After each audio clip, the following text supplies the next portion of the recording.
우리에게 누구에게나 시험이 와요. 근데 이 시험을 어떻게 이길 수 있는가? 누구나 시험이 온다고요? 그래요. 누구나 와요.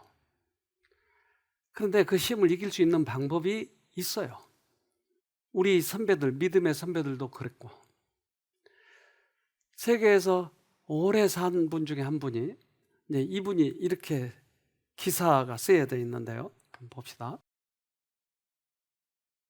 1900년 7월 27일 생인 레이노스 할머니의 나이는 올해로 만 119세. 기네스가 공인한 세계 추장수 다카나 칸의 116세보다 3살이나 많은 비공인 세계 추장수 노인이다. 엔트레리오스 주의 메다노스라는 곳에서 태어난 할머니는 농장에서 가축을 돌보며 평생을 보냈다. 20대 초반에 결혼한 할머니는 36살 때 남편이 말에서 떨어져 사망하면서 홀몸이 됐다. 그때까지 가진 자식은 모두 9명. 이 가운데 생존하는 자식은 83세 된 아들 마리오 홀리울 뿐이다. 아들 다 죽고 자기가 살았어요. 근데 이 사람이 그렇게 오래 산 비결에 대해서 이렇게 이야기합니다. 할머니는 낙천적으로 행복하게 살면 누구나 오래 살 수 있다고 장수의 비결을 소개하기도 했다. 100세를 훌쩍 넘겼지만 할머니는 2017년까지 혼자서 걸을 정도로 운동을 즐겼다. 그가 낙천적으로 살았네요. 그래서 여러분 오래 살고 싶으면 그렇게 사세요. 낙천적으로. 무슨 문제든지 내가 해결할 수 있다고 생각할지 모르지만 우리 인생을 살아본 사람은 내 뜻대로 된 게 별로 없어요. 그렇다면 어차피 맡겨야 돼요. 그분한테. 맡길 바에 빨리 맡기는 것이에요. 고민하다가 그렇게 하지 말고 빨리 맡겨버리는 것이에요. 그런데 누구한테 맡기죠? 하나님, 나 한 대 때리면 어떡하려고요? 맡겼는데 한 대 때리면 어떡하죠? 안 때린 거예요? 어떻게 알았어요? 안 때린지?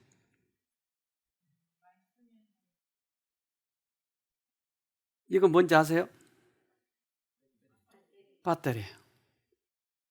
배터리가 들어있는 배터리는 시동을 걸어줘요. 근데 우리 안에도 배터리가 있어요. 사랑에 빠지면 호르몬이 갑자기 치솟는다. 처음 사랑에 빠지면 소위 말하는 사랑 호르몬이라는 옥시토신, 쾌락 호르몬 도파민, 그리고 섹스 호르몬 에스트로겐과 테스토스테론이 방출된다. 사랑 호르몬이라고 하는 게 있네요. 근데 이 사랑 호르몬은 옆에 있는 사람들도 이걸 느껴요. 그래서 첫사랑을 할 때 느끼잖아요. 옆에 그 첫사랑이 있으면 나도 모르는 사이에 여러분 뭘 느끼던가요? 사랑해본 사람이 없으세요? 사랑한 사람 옆에 있으면 어때요? 또요? 뭐 찌릿찌릿한 것도 있어요? 전기도 와요? 또 괜히 주고 싶고, 괜히 옆에 좀 같이 있고 싶고. 이게 사랑 호르몬이라고 하는 게 그걸 만드는 거죠. 그러니까 사랑하는 대상이 생기면 이러한 옥시토신이라고 하는 게 나오네요. 이 옥시토신은 여러 가지 효과를 나타내는데 이게 상대방도 기쁘고 나도 기쁜 거죠. 그런데 사랑 호르몬이라고 하는 게 오래 가지 못한다 하는 거예요. 그래서 대부분 권태기가 몇 년 만에 오죠? 결혼한 지 2년 만에 와요. 되게. 2년 너무 긴가요? 어떤 사람은 지난번에 누가 그랬더라. 보름 만에, 아니, 한 달 반 만에 싸웠다고 그랬지. 한 달 반 만에 싸워서 그동안 수없이 많이 싸웠는데 최초로 2달 동안 안 싸웠다고 둘이 하이파이 했다고 그러잖아요. 지난번에. 여러분 들으셨죠? 네. 거긴 너무 빨리 온 것 같아요. 한 달 반 만에 옥시토신이 다 끝나버린 거예요. 근데 이제 이 잡지에서는, The Times 이 잡지에서는 그 사랑 호르몬이 얼마만큼 오래 가는가를 체크해 봤어요.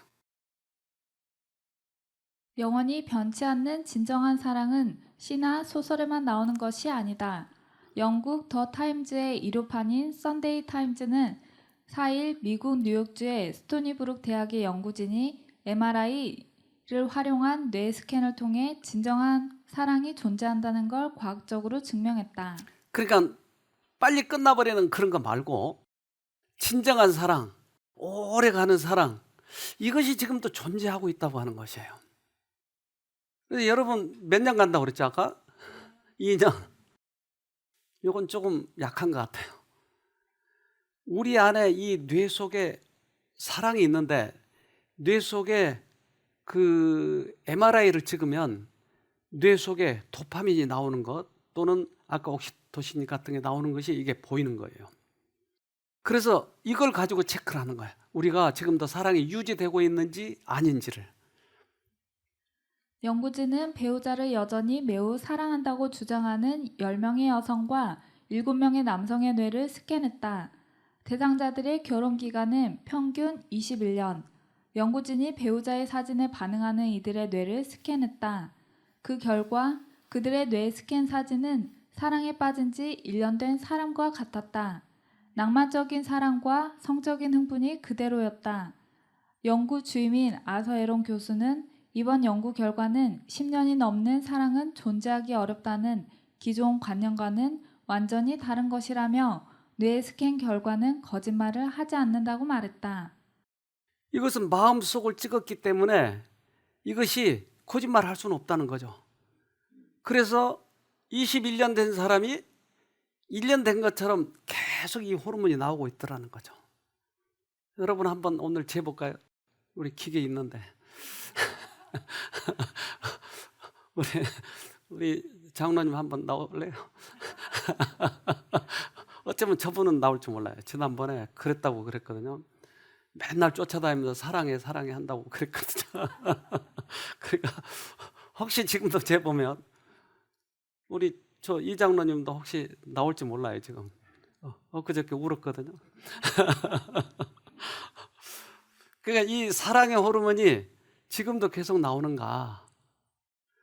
그러나 이 사랑이 없으면 거짓으로 행동하는 것과 진짜 사랑해서 하는 것과 다르죠. 그렇잖아요? 그래서 이 진짜 사랑은 어디서 오는가? 요한일서 4장 16절 하나님이 우리를 사랑하시는 사랑을 우리가 알고 믿었노니 하나님은 사랑이시라. 사랑 안에 거하는 자는 하나님 안에 거하고 하나님도 그 안에 거하시느니라. 왜 믿었어요? 여러분 하나님 왜 믿어요? 그러니까 남녀끼리 사랑을 하면 저 남자가 저 여자가 나를 배반하지 않을 거라고 하는 그런 사랑이 들어오기 때문에 내가 믿는 거예요. 그래서 서로 평생을 나를 해치지 않을 걸로 생각하고 믿는 거예요.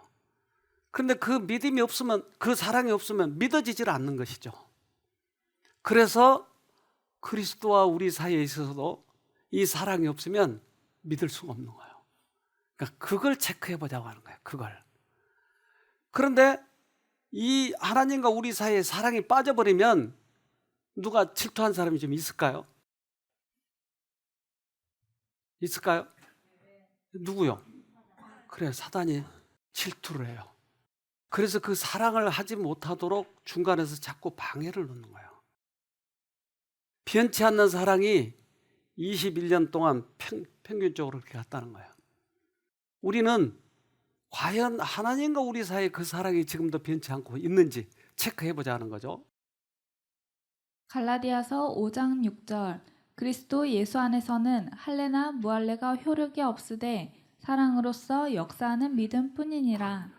교회 다니거나 교회 안 다니거나 그가 헌금을 많이 했거나 안 했거나 이 율법을 잘 지켰거나 안 지켰거나 그 관계없이 사랑으로 역사하는 것 이것만이 효력이 있다.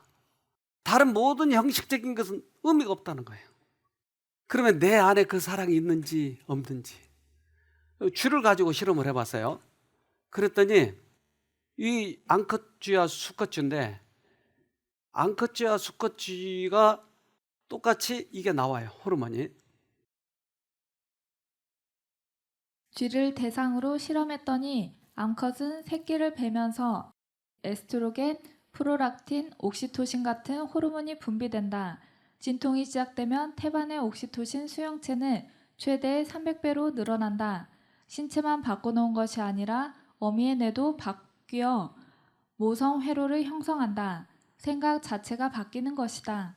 실험쥐 뇌의 모성 회로를 차단하자 쥐는 어미 노릇을 하지 않았다. 이 원리는 인간에게도 그대로 적용되어 있음이 그 후에 여러 실험에서 드러났다.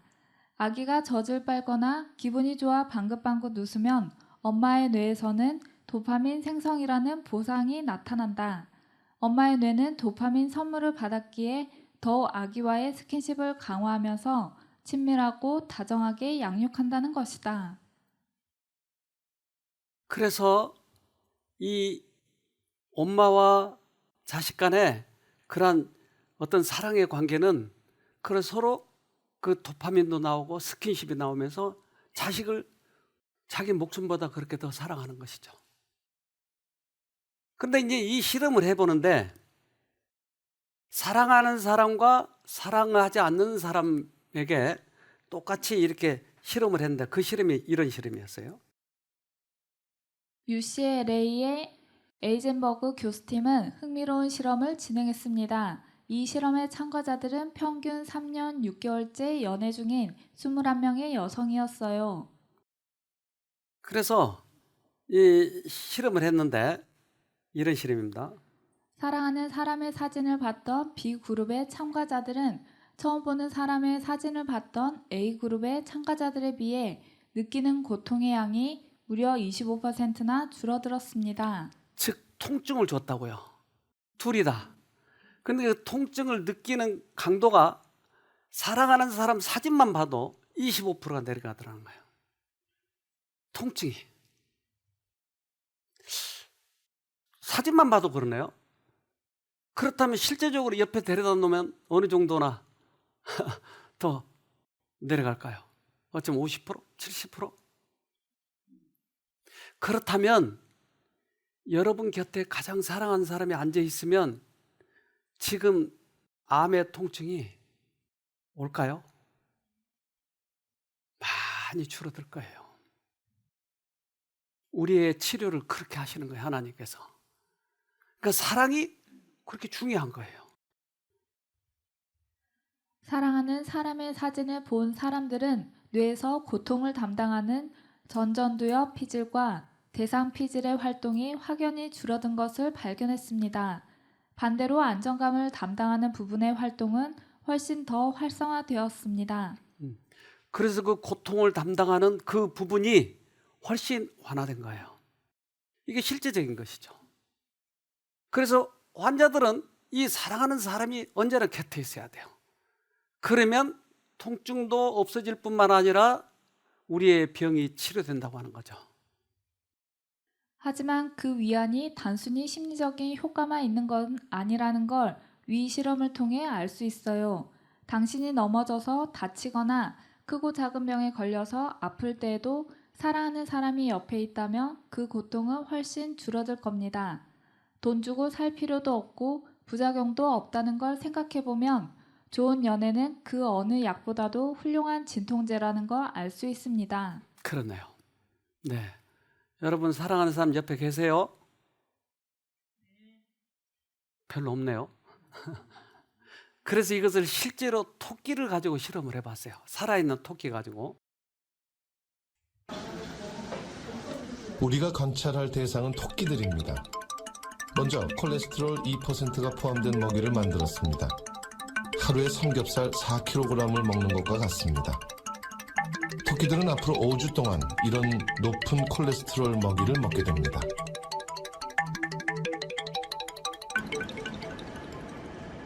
토끼들은 두 그룹으로 나누었고 한 그룹에겐 먹이를 줄 때마다 안아주고 쓰다듬어 주는 등 애정을 주었습니다.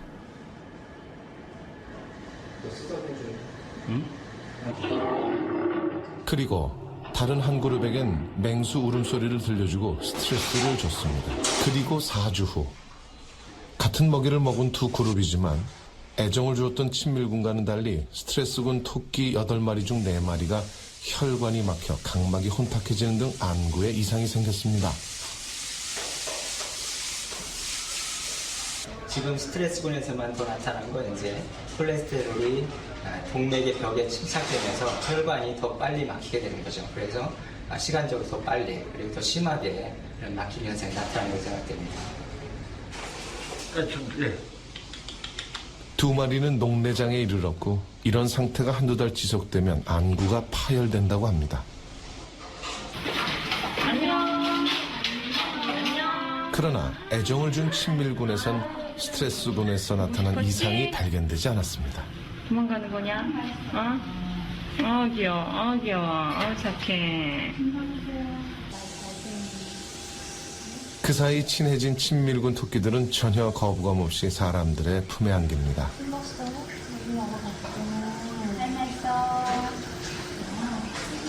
식욕도 왕성합니다. 실험 5주 후 지방간 증상을 보인 스트레스군에 비해 애정을 준 친밀군의 간은 비교적 깨끗합니다. 색깔부터 다르죠. 토끼들의 혈관입니다. 똑같이 콜레스테롤이 많은 먹이를 주었지만 혈관벽에 온통 지방이 낀 스트레스군에 비하면 애정을 받은 친밀군은 비교적 혈관 상태가 깨끗한 편입니다.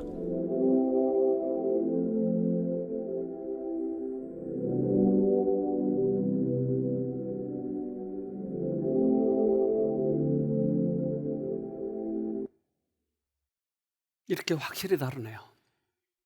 사랑을 받으면 콜레스테롤 많이 먹어도 문제가 없다는 거예요. 뭐 그렇게 일부러 잡술한 얘기는 아니고. 그러니까 음식보다 더 중요한 건 사랑이네요.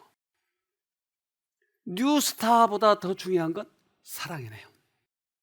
하나님의 사랑. 이것을 오늘 느끼면 바로 오늘 그 일이 일어난다니까요. 그래서 하나님의 사랑이 우리 사람들에게 미치는 영향이 얼마나 큰지 알 수가 없어요. 우리는 때때로 예수의 임재로 평안과 기쁨을 맛보게 될 것이다. 그가 에녹에게 하셨던 것처럼 우리에게 가까이 임하실 때에 우리의 마음은 뜨거워질 것이다. 이것이 실제적으로 그리스도인의 생애에 나타날 때에 그의 생애 가운데는 검소함과 겸손함과 온유함과 자기를 낮추는 정신이 나타나게 될 것이며 이러한 일들이 그가 교제하는 모든 사람에게 그가 예수와 함께 있었다는 사실과 또 그분에게 배웠다는 사실을 증거하게 될 것이다. 하나님의 사랑을 많이 받은 사람은 생애에서 예수님처럼 닮아가는 그런 현상이 나타난다. 겸손함과 온유함과 상대방을 멸시하지 않고. 그래서 우리 인생길에 있어서 정말 예수님의 사랑이 얼마나 우리에게 필요한지 몰라요. 우리는 하나님을 불신하며 그의 사랑을 의심하도록 시험을 받는다. 흔히 유혹자는 그리스도에게 접근하였던 것처럼 우리에게 접근하여 우리의 결정과 연약한 점을 열거한다. 그는 우리의 마음을 낙담하게 하여 하나님을 붙든 손을 놓게 만들기를 바란다. 저는 우리 어머니 때문에 하는 수 없이 교회를 한번 나갔어요. 그렇게 교회를 안 나가려고 하니까 이놈아 한 번만 나가다오. 한 번만. 그 한 번 나갔는데 그날 우리 집사람을 거기서 만난 거예요. 이게 행인지 불행인지. 그런데 우리 집사람하고 이제 눈이 반짝반짝 왔다 갔다 하는데 저보고 생전 처음 교회 간 사람한테 찬양대에 와서 쓰라는 거예요. 근데 옆에 나보다 2살 많은 청년이 왜 왔어? 근데 왜 저 여자하고 그렇게 같이 앉아있고 그래? 뭐 누가 이렇게 소개해줘서 그렇습니다. 저 여자 좋아해? 아, 모르겠는데 오늘 저 여자 말이야 아주 나쁜 여자야. 저 여자 직장에서 얼마나 나쁘고 그런지 몰라. 교회에서도 그래. 마음 갖지 마라. 왜 그랬겠어요? 여러분 아세요? 자기가 마음에 있었어요. 그래서 우리 사이를 띄워놓으려고. 그때 내가 오락가락 하더라고요. 저 사람 말이 맞나 틀리나. 만약 내가 믿었더라면 영영 우리는 못 만나는 거죠. 뭐 처음 한 번 딱 갔을 때니까. 누가 우리 사이를 그렇게 하려고 그러더라고요. 하나님에 대해서 오해를 하고 불평하고 하는 것은 왜 그래요? 누군가 질투하니까. 그래서 그 의심하고 그러한 생각들이 끊임없이 들어온 이유는 바로 그 존재가 그렇게 하는 것이에요. 그래서 우리 주방장 올케 언니가 자기 올케를 소개하는 거예요. 우리 주방장이. 가서 봤더니 아이가, 둘째 아이가 온통 온몸에 아토피. 그러니까 너무 원망스러운 것이에요. 이 사람 한 번도 교회 나간 적이 없었어요. 그래서 그분에게 제가 하나님에 대해서 이야기하고 하나님을 불러보라고. 처음에는 도대체 믿질 않아요. 근데 워낙 다급하니까 이제 교회를 한 번씩 나오더라고요. 그러더니 하나님의 사랑을 깨닫기 시작하는 거예요. 이 아이 돌 때 돌 잔치를 못 해줬어요. 이 아이가 너무나 심하니까 동네 사람이 지나갈 때마다 이 얘기를 하는 거예요. 왜 병원 안 데려가냐고. 병원 안 데려가고 싶었겠어요, 그 사람이. 그저 병원에 가면 그 면역 억제제만 주고 그러니까 또 다시 그러고. 그것 때문에 견딜 수가 없더래요. 제일 힘든 게 그것더래요. 그래서 어느 날 얘가 방바닥에 있는 떡을 하나 집어먹어가지고 목에 딱 걸리더래요. 순간 차라리 저렇게 살다가 고통스러운 것보다 그냥 놔둘까 이런 생각이 들더래요. 얘가 그러는데. 그런데 이제 모성애라 어쩔 수 없으니까 다리를 들고 엉덩이를 때리면서 병원으로 뛰어가는 거예요. 근데 톡 튀어나오더래요. 가지고 사는 거예요. 근데 저 아이를 업고 오는 거예요. 그래서 제가 안아줄래도 안아줄 수가 없어요. 양복에 다 피가 묻을까 봐. 그런데 그 하나님의 사랑을 이분이 깨닫기 시작하는 거예요. 이제는 새벽에도 나오는 거예요. 자기 혼자. 한 번도 교회 안 나왔던 분이. 그러더니 그 사랑에 대해서 깨닫고 막 울더라고요. 그런데 얼마 있는데 이 아이가 또 꼬들꼬들해져요. 그래서 약을 먹였냐고 그랬더니 약을 안 먹였대요. 그러더니 얘가 싹 낫기 시작하는 거예요. 저 아이가 저렇게 깨끗해져. 어떻게 저 아이가 나왔죠? 엄마가 사랑을 깨달으니까. 그래서 배 속에 남아있는가 이렇게 배를 올려보는 거예요. 제가 올려서. 배 속에도 다 깨끗해. 저렇게. 그래서 저 아이가 우리 교회 새로남 교회 할 때 이 아이가 주보 나눠주고 저렇게. 이런 그 어려움이 찾아올 때 우리는 믿음을 가진 사람이 어떻게 이것을 대처하느냐 하는 거예요. 그런데 그 현실, 그것에 우리가 집중하고 낭망하고 그러면 사단이 좋아하는 거예요. 끊임없이 마음속에는 불만의 생각이 드는 거예요. 왜 내 자식만 저래? 그런데 그 너머에 있는 하나님의 사랑을 보니까 저렇게 회복이 되기 시작하는 거예요. 교회 이제 다니기 이제 시작한 사람이 저러더라니까요. 여러분 오래 다니셨잖아요. 그 너머에 있는 그 하나님을 쳐다보는 것이에요. 믿음은 눈앞에 있는 어려움을 생각하지 아니하고 그 앞을 넘어다 보는 것이며 또 우리가 보이지 아니하는 전능하신 분을 의지할 때 결코 우리의 앞이 막히지 않을 것이다. 믿음은 모든 위급한 때에 그리스도의 손을 굳게 잡는 것이다.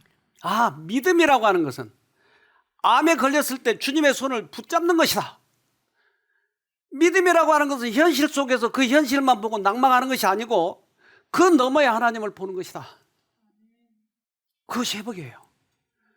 근데 믿었다고는 하지만 막상 문제가 닥치면 어쩔 줄을 몰라 하는 것이에요. 분노하고 원망하고 어떨 때는 낭망하고. 이건 믿음이 아닌 거예요. 하나님의 사랑이, 십자가의 사랑이 우리에게 있는데도, 그것을 보여주셨는데도 그것을 무시하는 거예요. 그 사랑만 받으면 내가 회복이 될 텐데.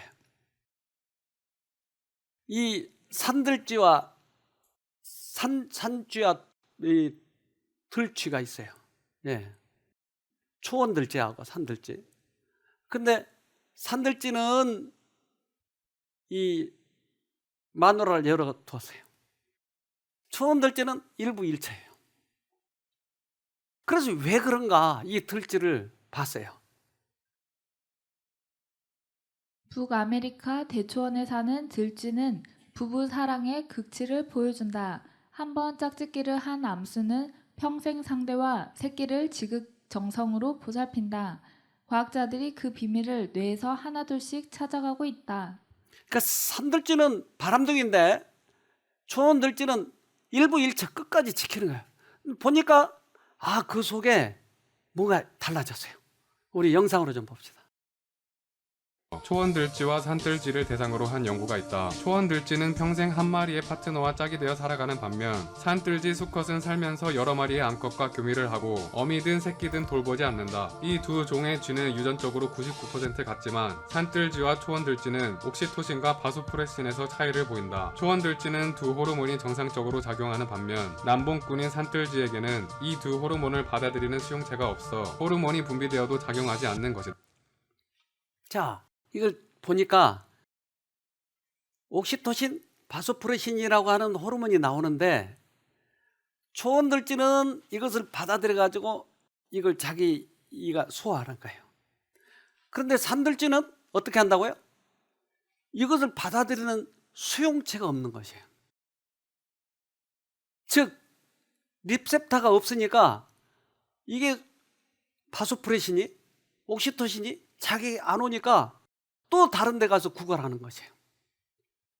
자기 부인으로부터, 자기 남편으로부터 오는 것을 내가 받아들이면 내 마음이 흡족하니까 다른 데로 갈 필요가 없는 거예요. 그런데 안 오니까, 수용체가 없으니까 또 다른 데 가서 구걸하는 거예요. 자꾸. 우리가 하나님으로부터 사랑을 받으면 다른 데 가서 구걸할 필요가 없는 것이에요. 그 사랑이 내 마음에 믿음을 생기게 하는 것이에요. 그런데 예수님의 사랑은 한 번도 변한 적이 없어요. 당신의 목숨을 주셔서 우리들에게 보여주셨어요. 내가 너를 내 목숨보다 더 사랑한다고.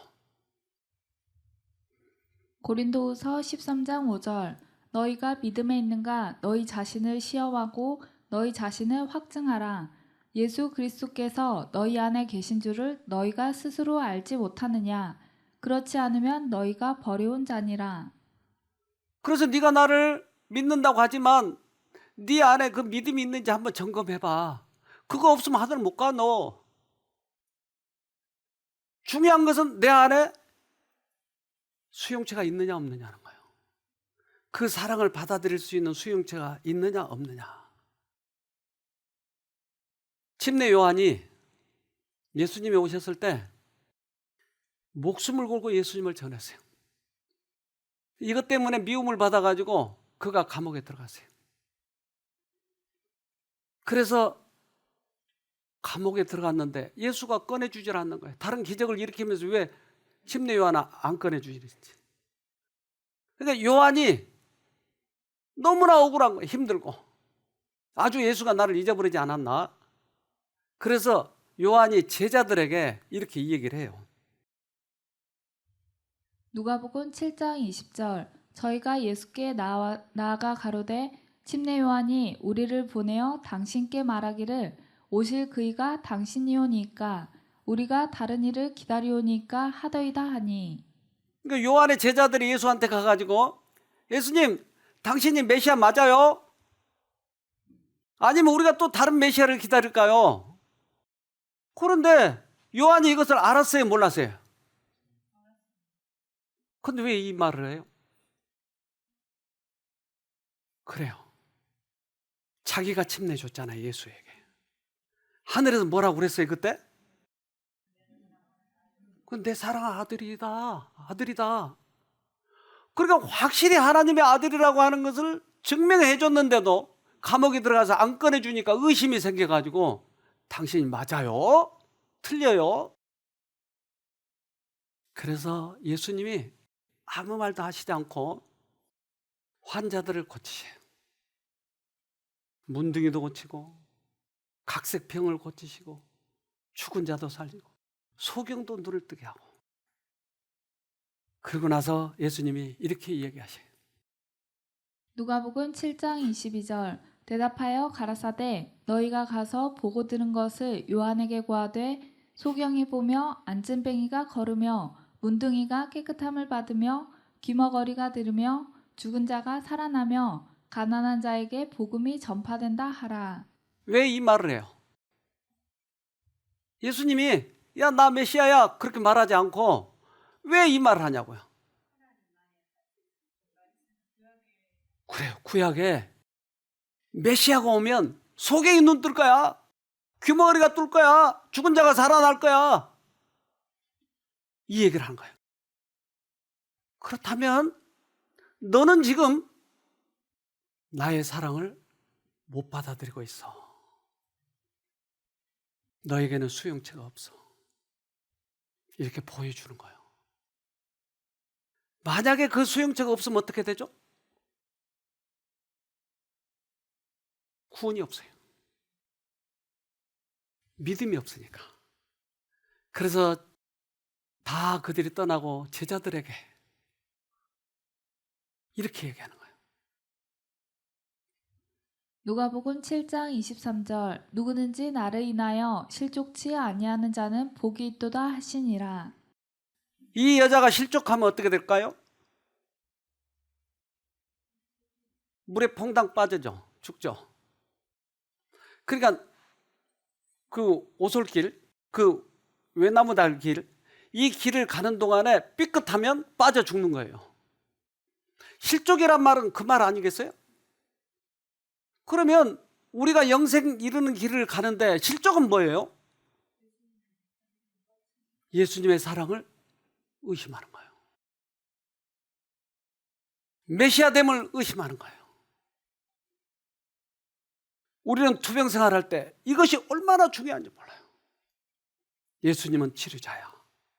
그분은 나를 목숨보다 더 사랑하신 분이야.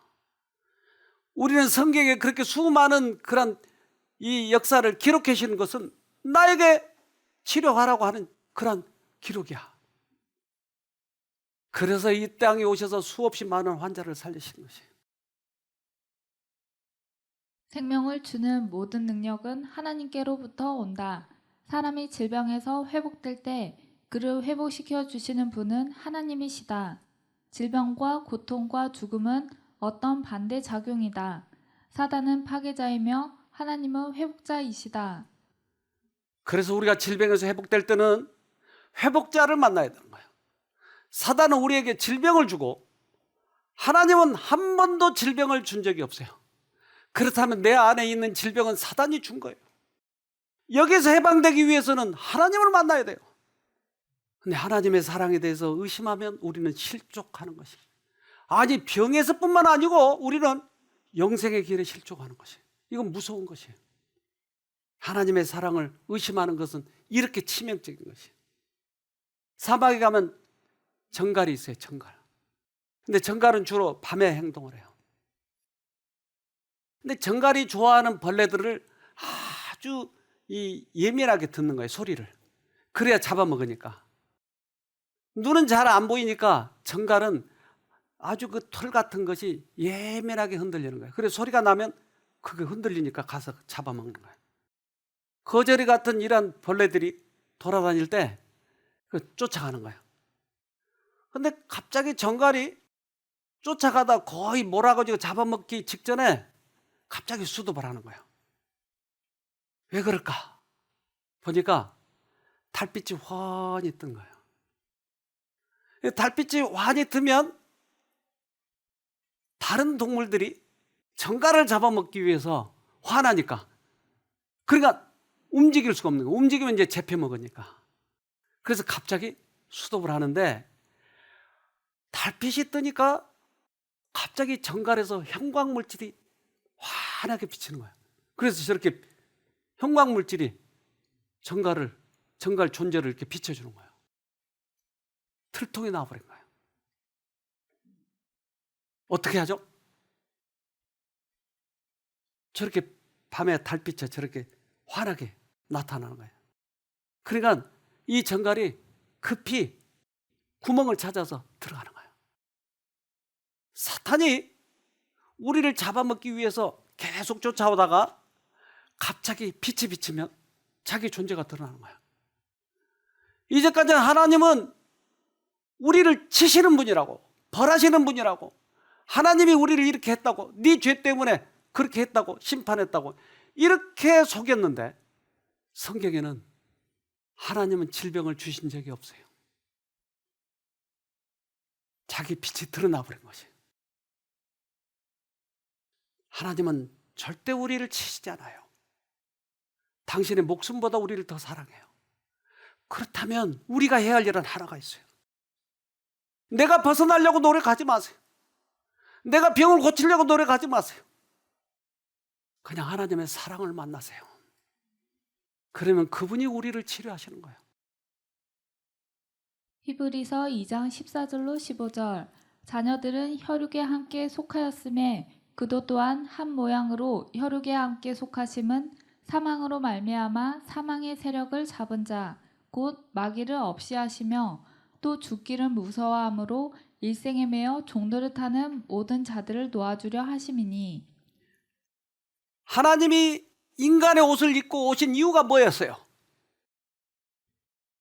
예수가 이 땅에 와서 우리처럼 몸으로 오신 이유가 뭐예요? 그것은 사단을 붙잡기 위해서, 사단에게 벌벌 떨고 죽음을 무서워하고 질병에 걸리면 무서워하는 우리 인간을 도우시기 위해서 오신 거예요. 그래서 그분을 만나야 되는 거예요. 그의 정체는 인간을 속이려고 하는 것이에요. 사단이 하나님의 품성을 오전하였으므로 하나님의 백성의 이해력은 흐려지게 되었다. 우리들의 선하시고 은혜스러운 주님께서 마치 사단의 속성들을 지니신 분처럼 백성들 앞에 증거되었으며 진리를 탐구해오던 남녀들은 오랫동안 거짓된 빛 가운데서 하나님을 생각하여 왔으므로 저들의 시야에서 주님의 영광을 가리운 구름을 쫓아버리기 힘들게 되었다. 너무나 오랫동안 속았어요. 하나님에 대해서 오해를 했어요.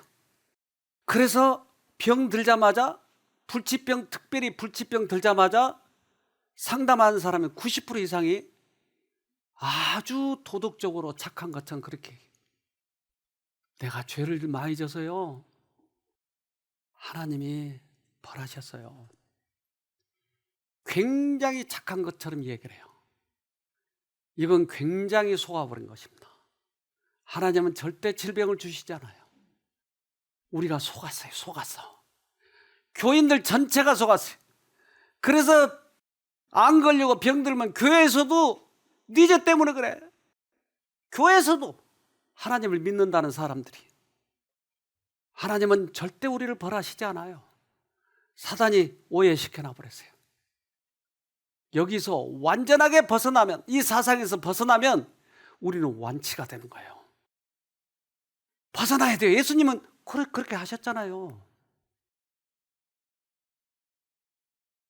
마태복음 20장 28절. 인자도 섬김을 받으러 온 것이 아니라 섬기러 왔고 많은 사람의 죗값을 치르기 위하여 목숨을 내주려고 온 것이다. 하나님께서 우리를 위해 군림하시러 오신 것이 아니고 우리를 섬기러 오셨다고요. 그 이유는 뭐예요? 그리고 하나님은 우리의 죄값을 치르기 위해서 오셨어요. 우리의 죄값 때문에 우리가 암에 걸린 것이 아니고 죄값을 치르기 위해서 오셨다니까요. 거꾸로 바꾸나 버렸다고요. 한 아주머니가 이 루푸스가 얼마나 아픈지 몰라요. 루푸스. 이거는 관절이고 어디고 막 공격을 한 거예요. 자가 면역 질환이에요. 그래서 이분이 와가지고 한번 좀 고쳐져 가지고 갔어요. 또 다시 왔어요. 또 다시 생겼어요. 두 번째 받은 교훈은 뭐였냐면 이분 얘기를 직접 들어봅시다.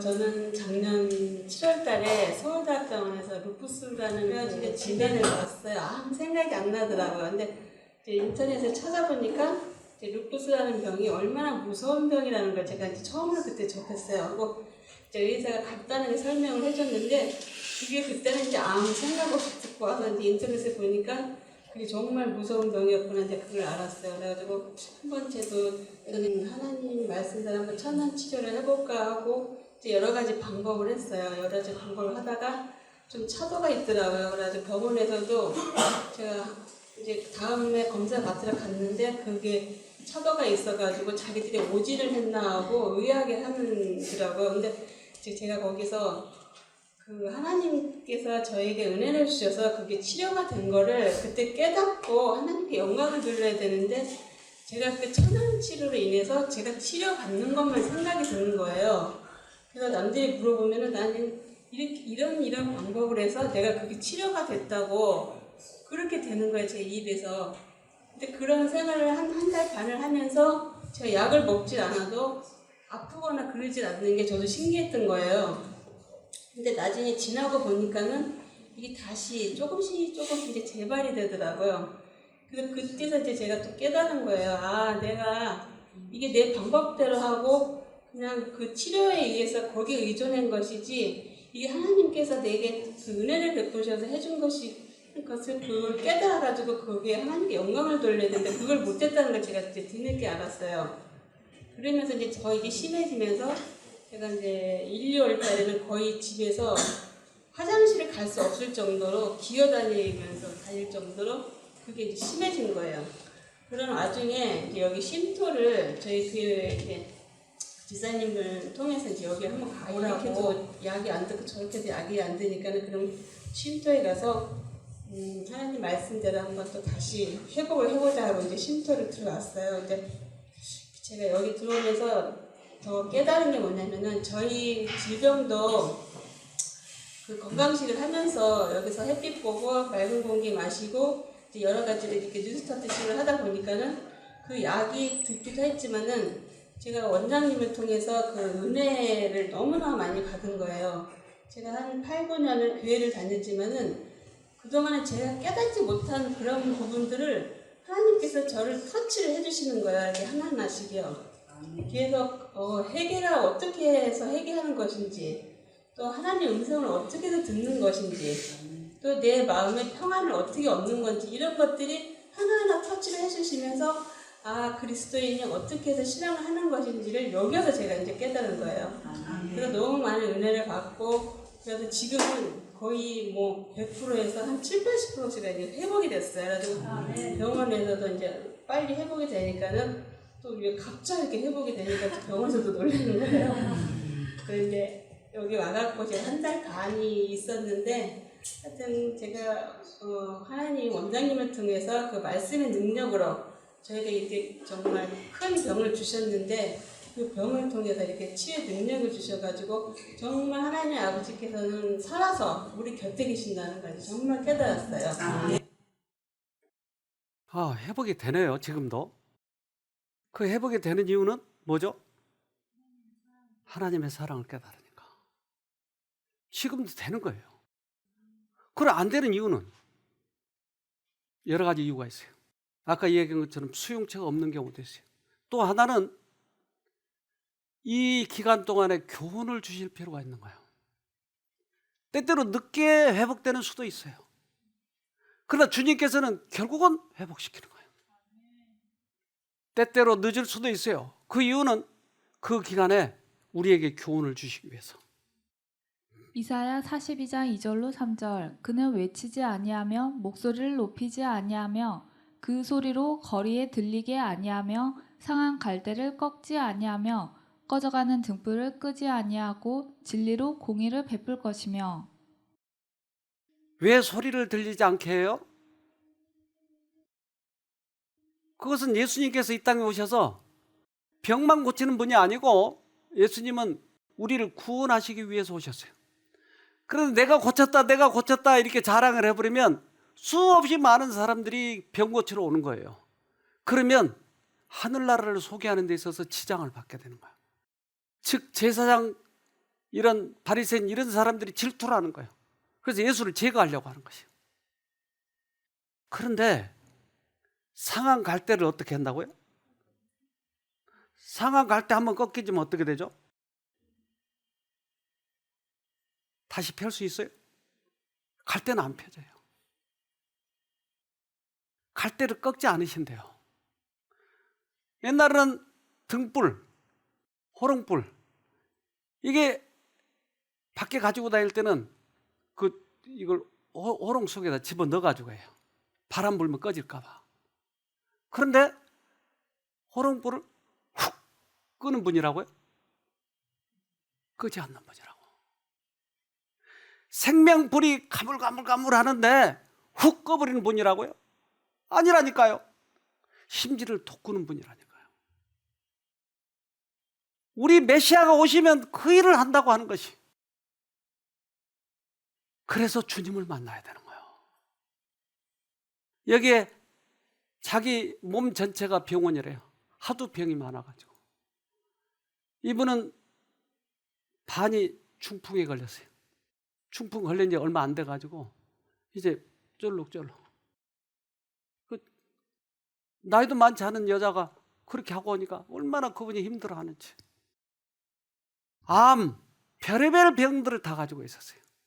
근데 이분이 오셔서 회복되는 이 얘기를 좀 들어보도록 합시다. 안녕하세요. 조명숙입니다. 저는 새로 나온 쉼터에 온 지 이제 3개월째 되어가고 있습니다. 저는 사실 시한폭탄이라는 별명을 가지고 있습니다. 그 이유는요, 제가 한 여러 가지 질병을 안고 있다는 뜻인데요. 맨 처음에 이제 뇌종양 수술을 제가 했고요. 그리고 5년 있다가 자궁도 수술하게 되었고, 또 그리고 5년 있다가 췌장암이 왔습니다.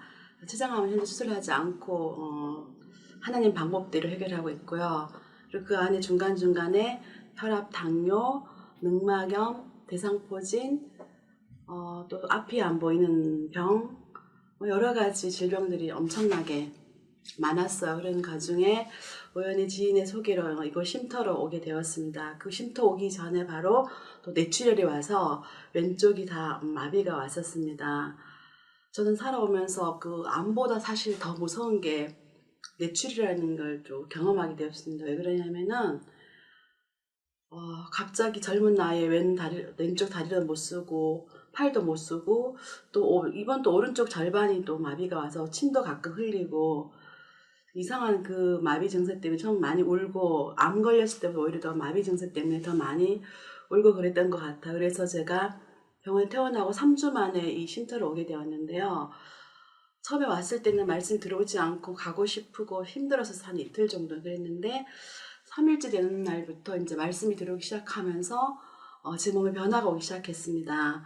왼쪽에 팔에 통증이 오기 시작했고 감각이 살아난 느낌이 들었습니다. 그런데 너무 빨리 회복되는 걸 경험하게 되었습니다. 일주일도 되지 않아서 제가 왼팔에 마비가 다 풀어지고 다리의 거림이 정상적으로 되어지고 입의 마비 증상도 많이 줄게 되었습니다. 이건 정말로 기적이 아닐 수 없었습니다. 병원에서 의사 선생님께서 빨라 6개월이고 어쩌면 평생 갈지도 모르니까 마음 조급하게 갖지 말고 아주 편안하게 그냥 운동하시면서 재활하시라고 그러셨는데 정말 그 의사 선생님 말이 무색할 정도로 일주일 만에 제가 거의 90% 이상이 완치가 되어서 산에도 정상까지 올라가게 되었습니다.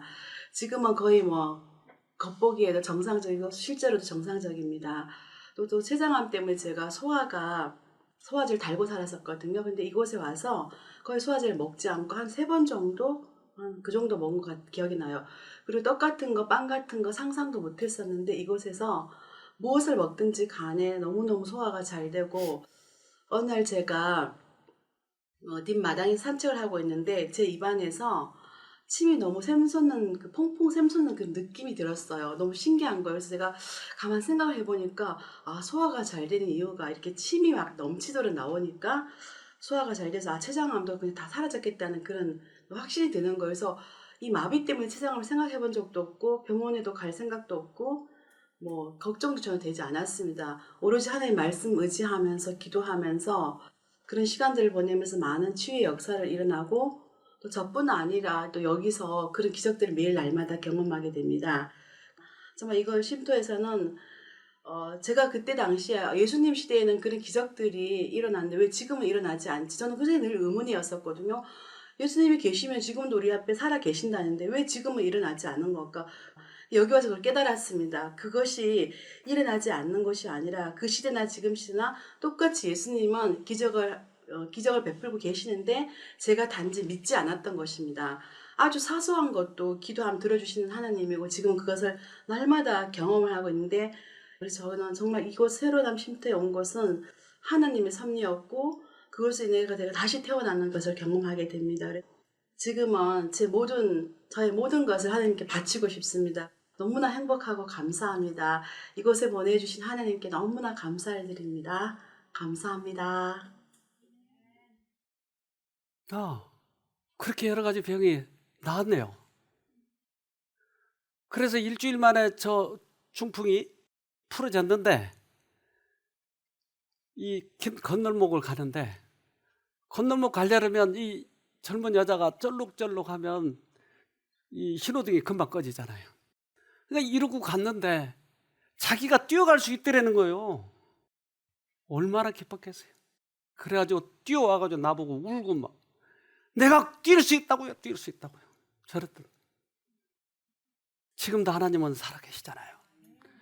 근데 사단은 자꾸 사람들에게 그런 얘기를 하는 거예요. 저 여자는 못 일어나. 안 돼. 당신은 6개월 아니 평생 못 일어날 수도 있어. 라고 얘기하는 거예요. 누구 얘기예요? 지금 이 얘기가. 시편 41편 7절로 8절. 나를 미워하는 자가 다 내게 대하여 수군거리고 나를 해하려고 꾀하며 이르기를 악한 병이 저에게 들었으니 이제 저가 눕고 다시 일지 못하리라 하오며. 그러네요. 하나님은 살 수 있다고 하는데 사람들은 자꾸 그렇게 이야기하는 거예요. 당신은 3개월밖에 못 살아. 그러나 하나님은 우리를 일으킬 수 있다고 하는 것이. 당신은 창조주니까. 시편 103편 1절로 5절. 내 영혼아 여호와를 송축하라. 내 속에 있는 것들아 다 그 성호를 송축하라. 내 영혼아 여호와를 송축하며 그 모든 은택을 잊지 말지어다.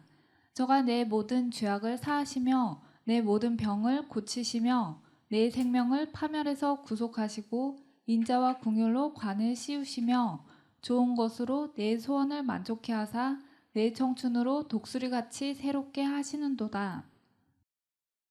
우리가 하나님께 찬송 드리는 이유는 뭐였어요? 저가 내 병을 고치시고 내 소원을 들어주시고. 사단의 얘기를 그만 들으세요. 우리는 회복될 수 있어요. 꼭 승리하기를 바랍니다. 기도합시다. 하늘에 계신 아버지, 오늘도 주님께서 우리에게 가까이 오셔서 내가 너를 사랑한다. 내가 네 곁에 있다. 라고 말씀해 주셔서 감사합니다. 그동안 홀로 투병생활 하느라고 얼마나 힘들었겠습니까?